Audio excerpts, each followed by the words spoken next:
So today I wanted to talk about the Super Nintendo Classic and the games on the mini console. For the past several years, I've actually been streaming all of the games on it over on twitch.tv/smfluffy, and yeah, at this point, the only ones I have left are games that I've played through. So I figured that I'm at a good point where I could do something like rank them, perhaps. My basic process is that when making the list, I just looked at any two next to each other, and I just said, okay, which one am I more likely to just want to play at any given moment between the two, and I just kept on doing that until they were all ranked, and then I made a presentation. Disclaimers, these are my opinions, UTIP, and I don't hate any of these. And a lot of them actually, they're not solid positions. They could change depending on how I'm feeling, depending on the day, but I put them at fairly safe spots that they'll typically be around. So just getting right into it, 21 is Star Fox. It's honestly just kind of, I just had a hard time. The Star Fox, like the GIF that I have on screen is like 300% smoother than any of the gameplay I got out of it. It feels like, and I mean, I'm also just bad, so there's that too. And it's unfortunate, because there's potential, and at least a few polygons. 20 Contra 3 is really cool. I probably would have had more fun if I was playing with a buddy, but I wasn't. So that kind of skews how I see it. Maybe if I had someone around, I'd give it a higher ranking.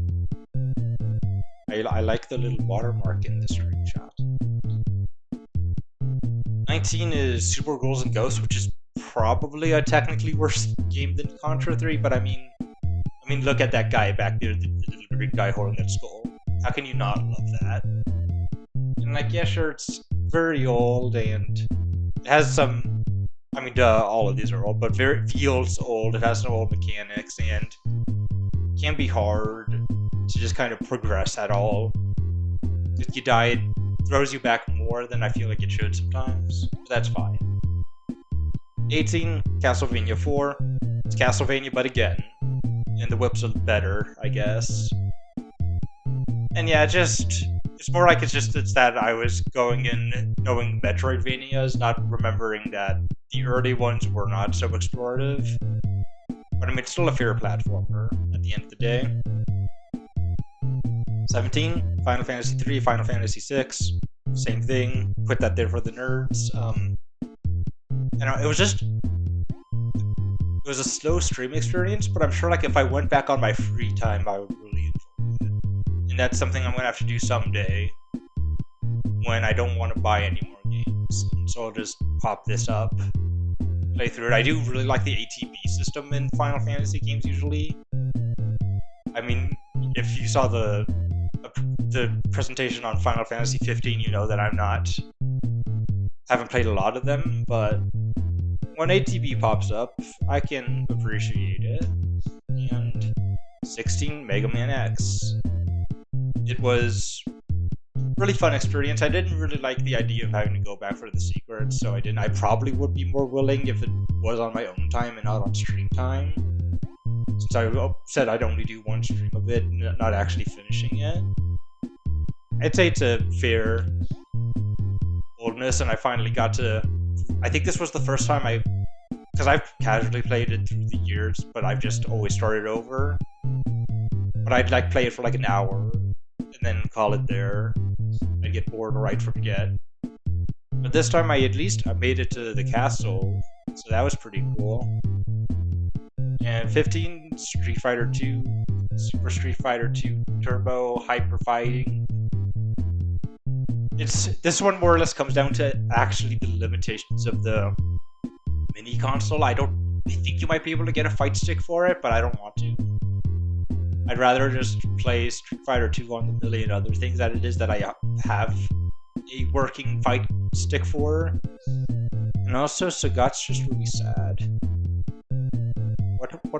What's wrong, buddy? Number 14, Super Punch Out. I mean, really good. I just would probably rather play the NES or Wii games. And also, not My Little Mac. Number 13, Star Fox 2. This one worked a lot better for me. I was able to actually get through and felt like I could do anything.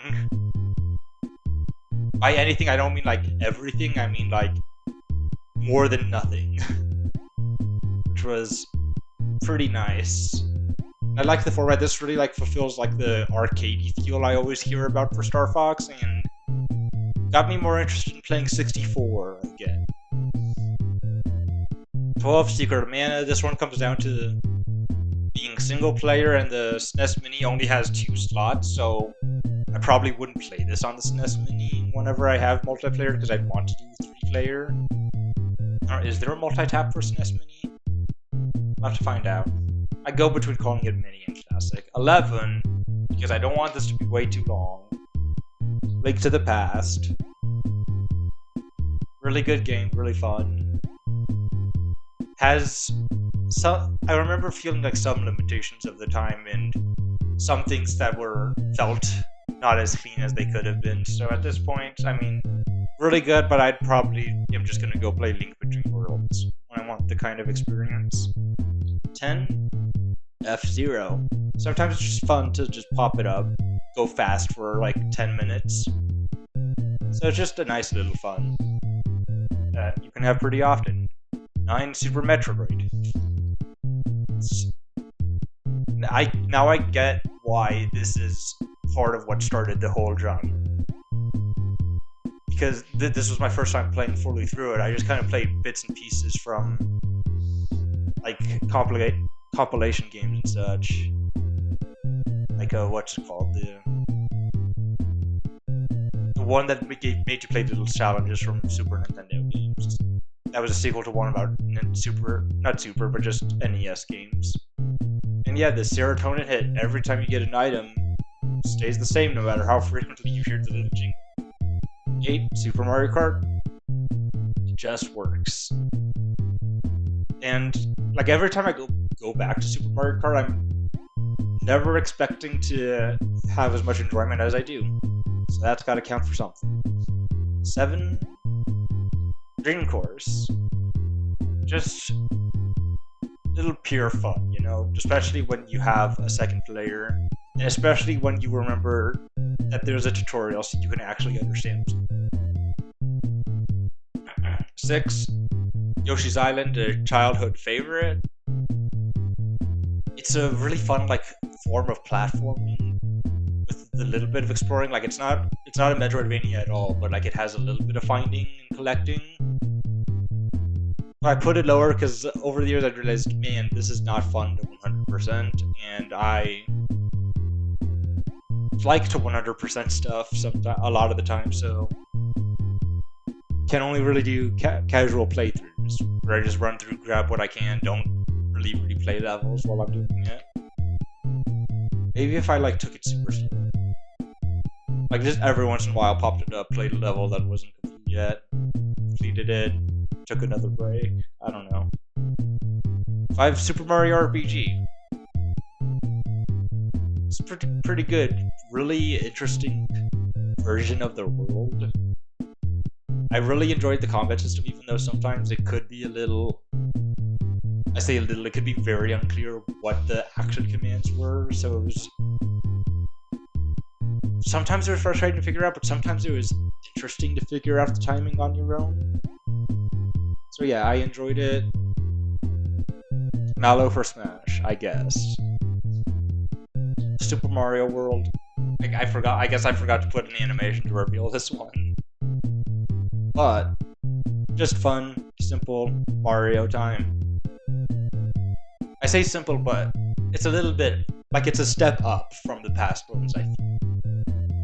And I mean, I have enough fun with it that like in my free time I speedrun it. I haven't actually been like clocking, but I think I've gotten at least under 30 minutes, which is pretty cool to be able to do after so many years of just playing through it normally. It's been a fun speedrun game. Maybe I'll stream a speedrun after I finish playing through all these games.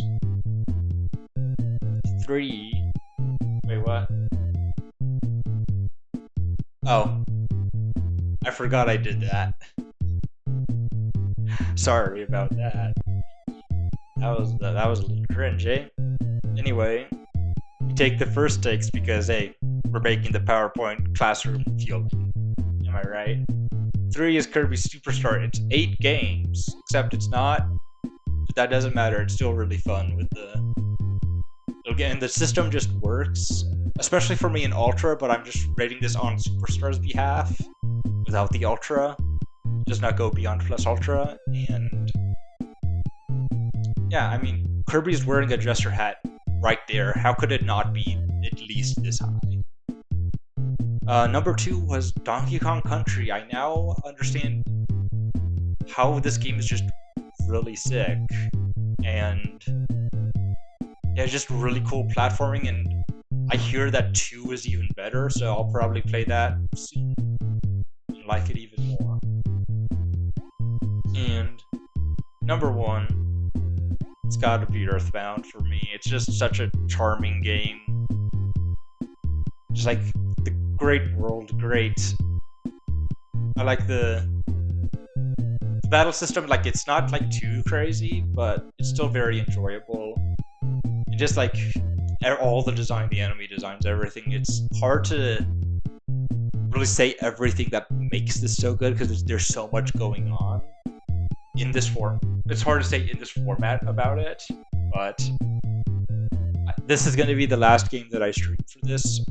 I'm finishing up Donkey Kong, and then I need to play through Yoshi's Island, and then this. So I'll be giving the full thoughts there as I go through. So yeah, so thanks for coming, and have a good day, I guess. If you have a bad day, don't blame me. You can blame my friends on the other side.